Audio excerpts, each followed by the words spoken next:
Welcome to Ordinary People. This is a program about ordinary people who have done some not so ordinary things in their lives. Our first guest today is Doug Smith. Many of you may know him as Officer Smith from Hanson, but he has a life that he has lived that's had some really weird things go on in there. Now, before we get to that stuff, Doug, let's just get a little bit of background information. You were born in Quincy. Correct. And where did you live in Quincy when you were there? We grew up on a street called Ulrich Road, which was just off of Adams Street and Furnace-Brook Parkway. Yeah. And I was born in Quincy, and we lived there till I was about 15 years old. And then at that time, we moved down to the South Shore to Hanover. Yeah, and that's where a lot of the story that we're going to be telling today was happening, because you joined the police boys club.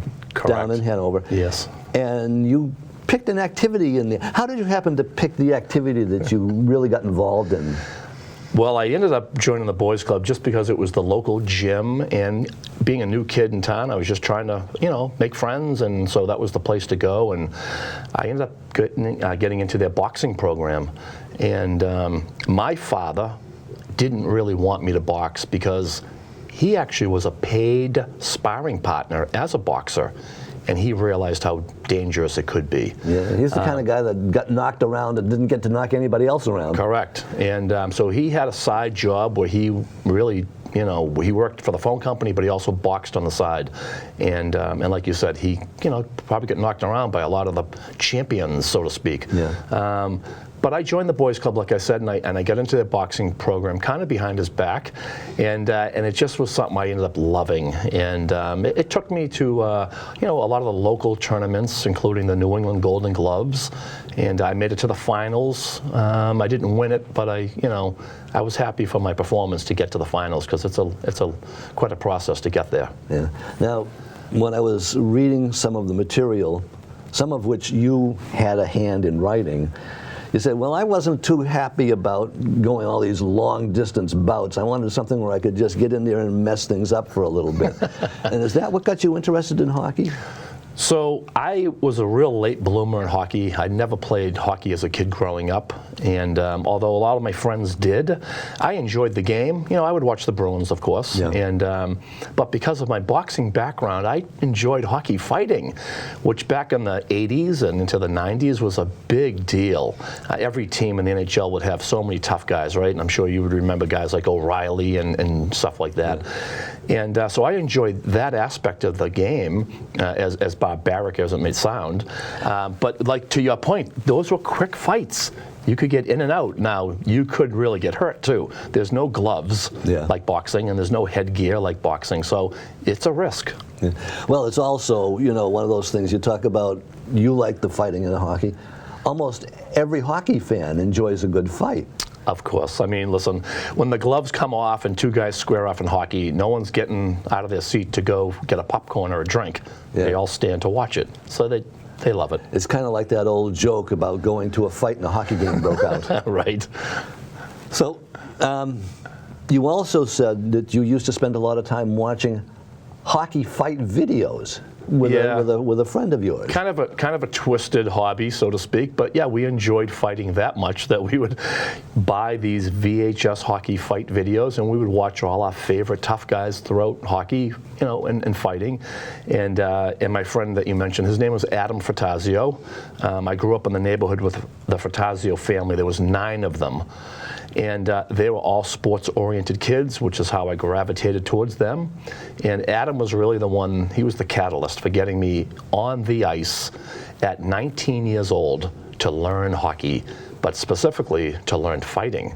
Because Adam always said to me, Doug, with your boxing and your background in fighting, so to speak, if you could just learn how to skate and keep your balance long enough, you might actually be able to play like in the minor leagues. Yeah. So that's how this kind of got rolling. It was through Adam. Yeah, and I mean, you certainly worked up to it, because you and your pal used to, watching the fight videos, used to kind of rehearse them yourselves afterwards, right? Well, we tried to figure out how are guys winning fights and how are guys losing fights, and there was a little bit of an art to it. It wasn't just get in there and just throw wildly. I mean, because if you did that, you could get knocked out.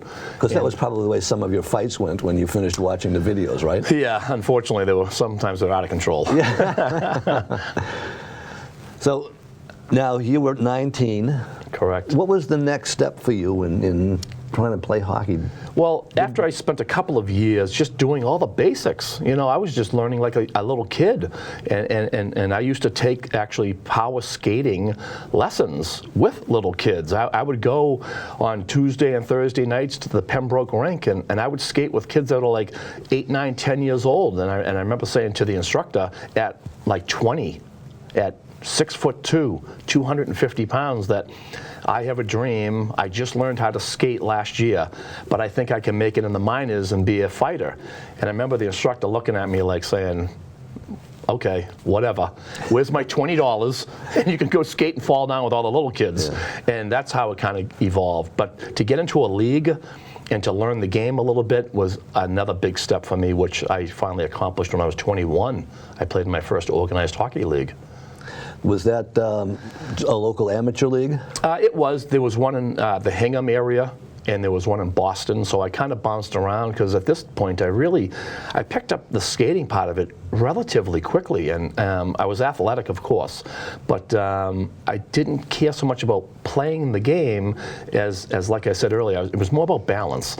And I was learning balance very quickly. So now it was to the point where I need to learn this game a little bit better to be taken serious by maybe a team. Yeah. Was it your intention back in those days to work your way into the enforcer role on the team? That was the only intention. Yeah, it wasn't about shooting the puck and scoring goals. You know, there's plenty of Wayne Gretzky's out there, but a Wayne Gretzky needs a protector. And I knew there was a job for that. I knew there was a market for it. And I had half the battle already won. I had that fighting background. So if I just learned a little bit more on the ice, I thought I had a good shot at it. Was that something that the amateur leagues actually did? Did they allow any fighting like that? Well, that was the funny part. I joined these leagues to learn the game. And there was times where I thought that I could maybe learn my craft, but it was really frowned upon. You know, it was just about going out and getting a sweat on a Tuesday night at 10 o'clock, you know, and everyone's getting up in the morning to go to work. So I learned quickly that, you know, I think I'll train one way with Adam and my friends about fighting, but when I play in these leagues, learn the game and just take it serious. Yeah. Yeah, because I know I had friends that, you know, during the day, my older days, when they were in what they used to call no-check leagues. Correct. So you couldn't even check anybody into the boards or anywhere else without having a problem. Yes. Of course, I did have a friend that kind of checked himself completely out of hockey. He got out on the ice and took 3 steps and went down on a bad knee he had, and that ended his hockey career. Yeah. So anyhow, back to this. Where did you go to check out getting into minor league hockey? So I actually really lucked out. One of those leagues I joined, like I said earlier, was in Hingham. It was the Hingham Pro-Am League. It was a summertime league, actually. And it was a league where a lot of pros would play. And I got into that league through a great friend of mine. His name was Bob Sylvia. He's a local guy, grew up lived in Hanover, I should say, but he was the Quincy High School hockey coach. And Bob knew that I was crazy, that I had this nutty dream, but he also knew that for me to fulfill this, I needed to get out on the ice with real pros, high-end amateurs, you know, college players and junior level players. And Bob opened that door for me. He got me into the summer league, where I got to compete with these guys. It was just a once a week league, but it was very competitive. And I was certainly way over my head as far as the skill of playing hockey goes. But my intent was to maybe try to fight a couple of guys who were pros and that they did it for a living. But that didn't work out so great because a lot of guys would say to me, listen, we're just here for a summer workout. We're not here to fight. And you're really a nobody. Why would I waste my time fighting you? Yeah. So I understood that aspect. But to get on the ice and to be noticed by some of the NHL scouts would go to these games during the summer. And I got approached at the end of the summer by a scout from the Buffalo Sabres who said to me, you know, I've watched you all summer. I know you're trying to fight. And I understand that this isn't the right environment for it. But if you're looking for a job to do that, I think your skating is good enough that I could get you into the minor leagues, the bottom of the barrel level, but it's a start. And I took this guy's offer, and I got myself into the East Coast Hockey League back in 1988. Yeah, it was incredible. So I wasn't on the ice for many years before I started at 19, and by the time I was 23, I was playing pro hockey. Yeah, and like you said, in the book that we're going to talk about in a little bit, the fights in hockey are a whole lot shorter than the fights in the ring. They really are. Yeah, I mean, there's only a blink of an eye, it seems like, and they're over. And it's either you're getting punched and going down, or maybe you get lucky and get him and he goes down, or you both just lose your balance, which was a big part of that, losing your balance. It kind of reminds me of the movie Slapshot. I'm sure you've seen that. Of course. But those things tended to go on for a whole lot longer than that. Yeah, well, that's Hollywood. Fill out the time in the film. Yeah. So you were skating for the Buffalo Sabres minor league team? Well, no, the scout that introduced me and got me into minor league hockey was a scout for the Buffalo Sabres. I went down and played for a team that actually had no affiliation with any NHL club, but they were willing to take me because they didn't have an enforcer, and they didn't have a guy that was willing to do the job that I wanted to do. So I lucked out and got on this team, and actually that year we won the championship, which was remarkable. But it opened up more doors for me as the years went on, because I was able to climb the ladder and get up to higher levels. Okay, now that we've brought out that term enforcer, can we get kind of like a feeling as to exactly what the role of an enforcer was? Well, I mean, every team, and even today, I mean, when you have skilled players, like, well, we can use the Bruins for an example. When you got guys like Marchand and Pasternak and even Bergeron, who just retired, those guys are a major investment to the team. And they're your best chance of winning a championship. And if you've got another team that comes in to play you, and they've got a rough and tough guy, so to speak, that's going out there purposely trying to check them, intimidate them, you need someone to offset that. And that would have been a role for Doug Smith. I'm on the bench as an insurance policy. I'm there in case, you're the other team's tough guy and you're out there running around crazy. And I'll come out and I'll say to you, hey, slow down. And if you're looking to start trouble, or if you even want to fight, then I'm your guy. Don't go after these skilled guys. So I'm kind of the neutralizer on the team. And as a matter of fact, you kind of used to go out there and actually try and set up, somewhere along the line, let's just get into it and have a little fight for ourselves. I mean, if it was needed, I mean, it's one of those things where there is a time and a place for a hockey fight. Of course, if one of your teammates gets hurt, if there's a purpose or a malicious act that's been caused to hurt them, that's my job to go out and correct that. You could be losing the game 2 or 3 goals, and it's an important game, and I could go out and I can maybe rally the team by having hopefully a successful win in a fight. Yeah. There's nothing worse than going out thinking you're going to spur the team on and you get your butt handed to you. And that would do it too. Right, to get out there. Yeah. Sometimes it even worked if you did get, because all of a sudden they'd get head up because you did get beaten. They'd want to. Right. It's amazing how things like that can work. But the role itself, like I said, you're there to protect your teammates, and and if you can give them that extra space where they can show their skill and hopefully win the game, then it all gels together and it just works. Okay, now you've got one team here that you're getting started on. Where did you go to from there? So I was kind of like a guy that you would call a hired gun. I would play 2 games here and 1 game here and 3 games there, and I lived out of a suitcase for the better part of 7 or 8 years. And I started off in the East Coast League, and I got brought up to the next level, which was the IHL, which is no longer there. And then I also got brought up to games in the American League, the AHL, which is the second best hockey league in the world. That would be like our Providence Bruins in Providence, Rhode Island. Incredible hockey, very, very skilled. But, for a couple of games here and there, I got brought in to protect certain players who were maybe a draft pick, maybe a young kid that was the future of a team, and they just wanted to make sure he didn't get hurt or roughed up. Yeah. Yeah. Now, how long did you actually play hockey? Off and on for about 8 years. Yeah, I would be home working a job, and I would get a phone call from a team or a scout, and they would say, hey, you know, I got this team in the American League, and they're looking for a tough guy for a weekend. Their tough guy might be injured, or he might be suspended, and they got a tough team coming in, and they're scared. They need to find somebody. Would you be willing to come in and maybe play that role? And of course, I was like, yeah, where's my plane ticket? I'm on my way. You know, pack my bags and run. Yeah. So, you know, to get a call every couple of months, so to speak, year after year, that's what I ended up doing for a while. Yeah. Yeah. When did you stop?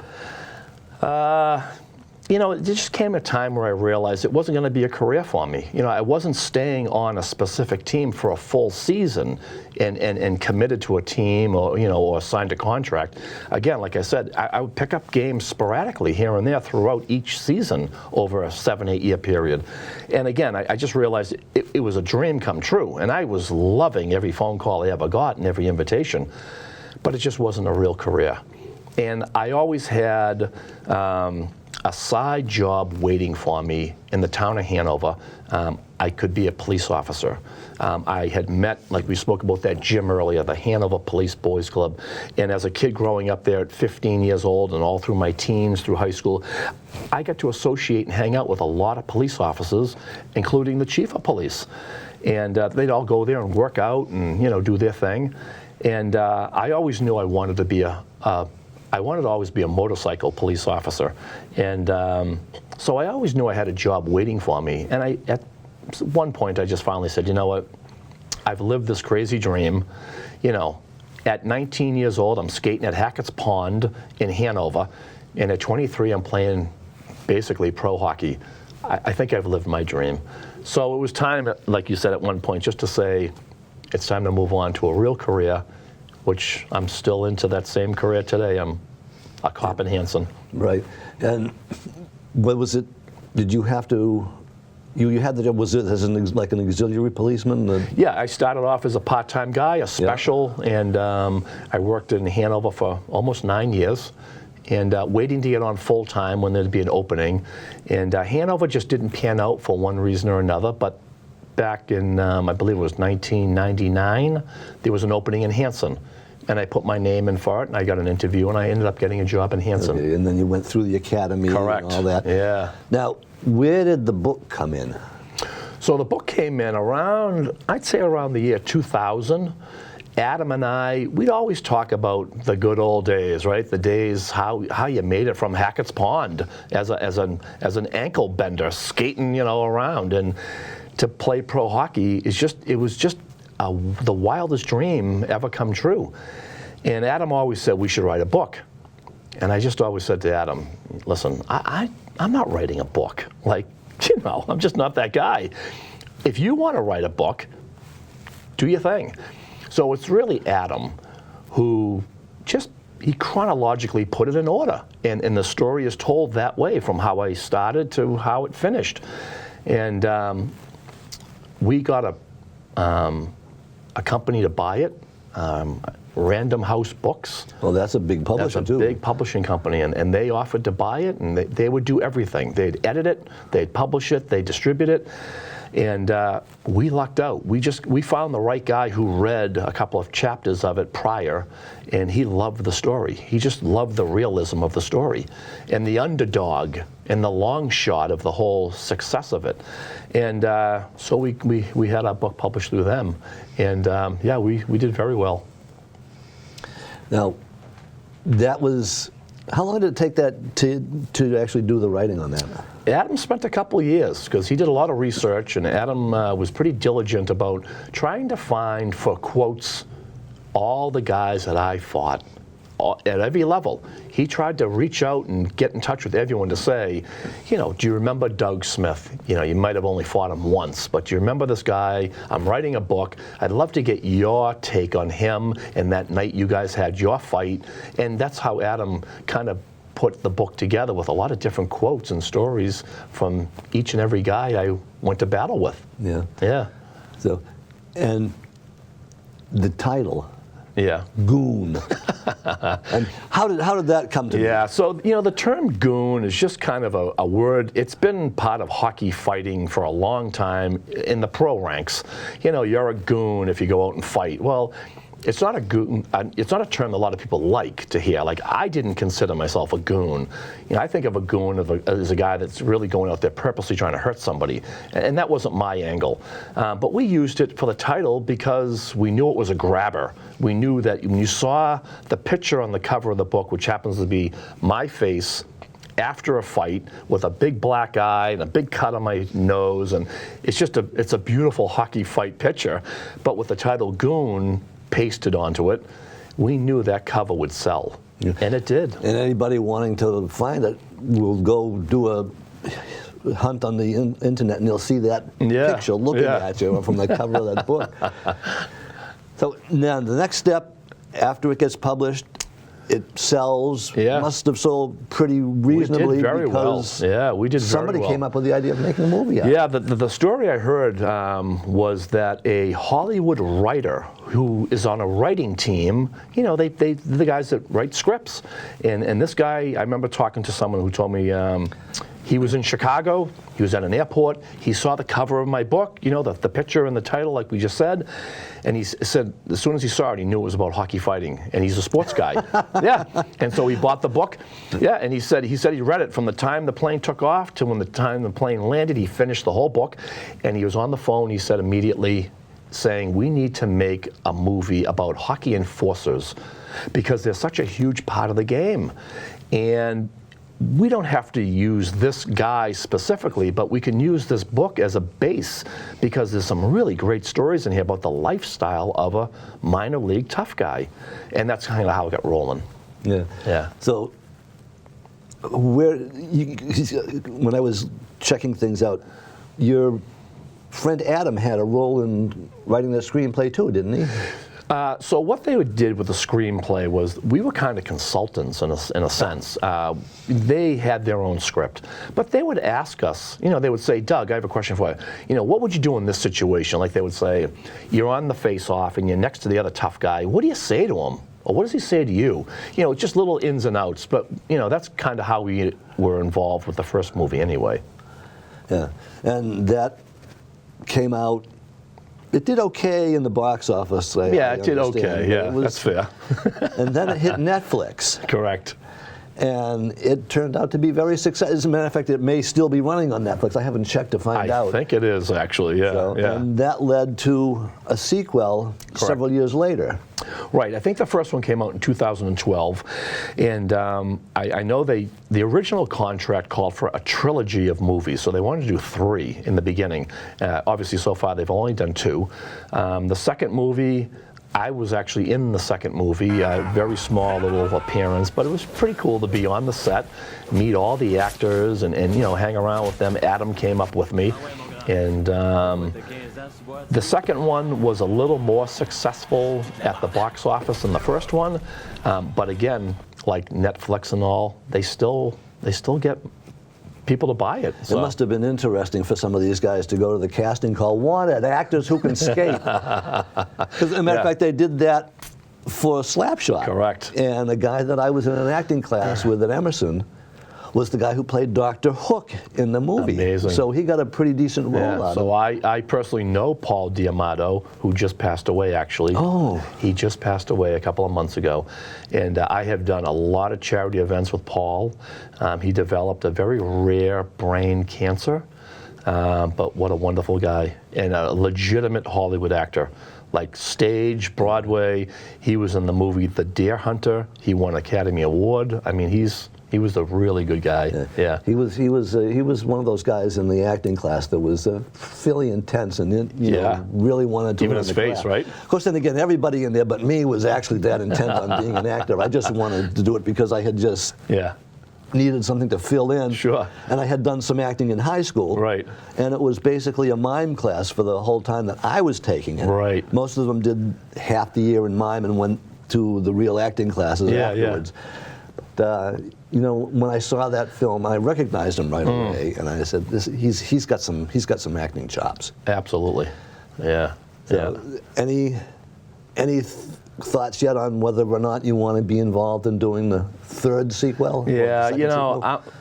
I'm hoping he like gets hit by a bus and it's all over after the third one. I mean, they're certainly not Academy Award-winning movies by a long shot. But like you said earlier, there is a following. There is a small group of people that just really an underworld of hockey fight fans. They just love that type of slapstick comedy. And again, like I said earlier, it's not the Doug Smith story. It wasn't really 100% based off my book or my autobiography. It was loosely based. But I certainly do get a lot of credit for it. Some of the production stills from that first film don't match what you've told me so far anyway, but they certainly do look funny. Yeah, absolutely. Yeah. Okay, now we're going to get a little bit serious because you have something you're doing for one of your fellow officers coming up. Would you like to give us a little bit of information about that? So we spoke about my friend Adam Fratazio, who wrote the book and got me on my skates back in the day, and that he came from a family of 9. So Adam's younger brother, John, and I were probably really best friends growing up. Adam was a couple of years older than me, and although we all palled around and we all played sports together, it was John and I who really were the tightest, and we were like best friends all through high school and even still to today. John has come down with kidney failure. Just naturally, he's had his kidneys shut down. There's no rhyme or reason for it, right? Just like how people get cancer, how do you get it? You don't know, you just get it. And that's what's happened to John. His kidneys have shut down. In fact, he's on dialysis right now. He goes to kidney dialysis treatment 3 times a week. And so about a year or 2 ago, I should say 2 at least, his family, his friends, everyone started trying to see if they could be a match to donate a kidney. And one by one, people were just being told they're not a match for one reason or another. And so I didn't tell John I was doing this, but I kind of went on my own, and I went and started the process of seeing if I could be a match. And it's very simple. It starts with as simple as a stick of blood drop off your fingertip, and if you're even a blood match, you're the same type, or do they at least You've interact? got to be at least that to get started. At least, and that's where a lot of people get eliminated right out of the gate. And I was a match.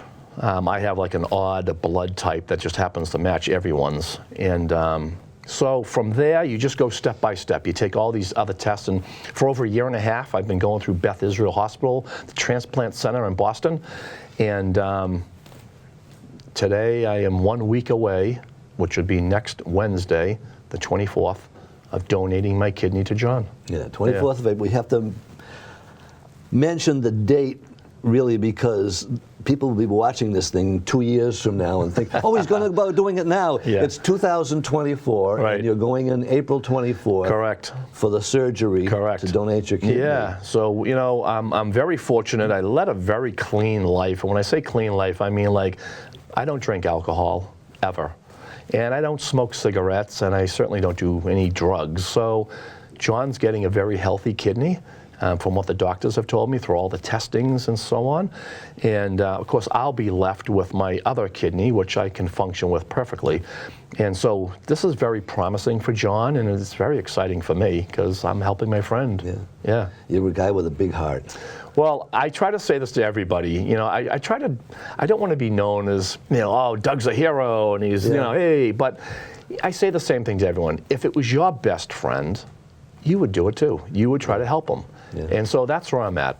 I feel John would help me if I needed it. So I'm not jeopardizing my life by giving up a kidney. You have 2 of them. And like I said, each one of you can live off of the one that you have. So I don't think it's that big of a sacrifice. And you've got a bit of a recovery. How long will it take you to recover? The doctors say for me, it could be anywhere from 6 to 8 weeks, which isn't too bad. John's got a little bit of a harder road. He's got probably 6 to 8 months, and a lot of drugs and a lot of things that will kind of dial him in.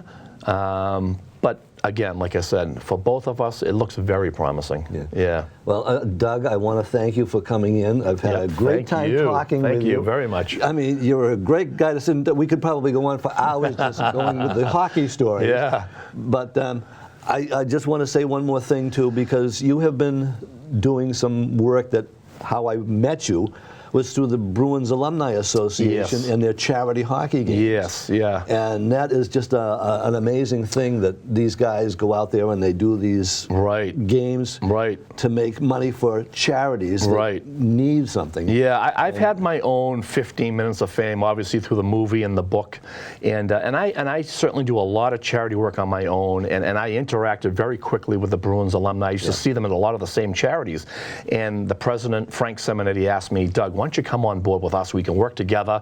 And so today I'm one of the referees. I get on the ice and I referee all the games for them with their And head you referee. get the longest introduction of anybody that's Isn't out it there on amazing? the ice Isn't it because amazing? John just wants everybody to I know know.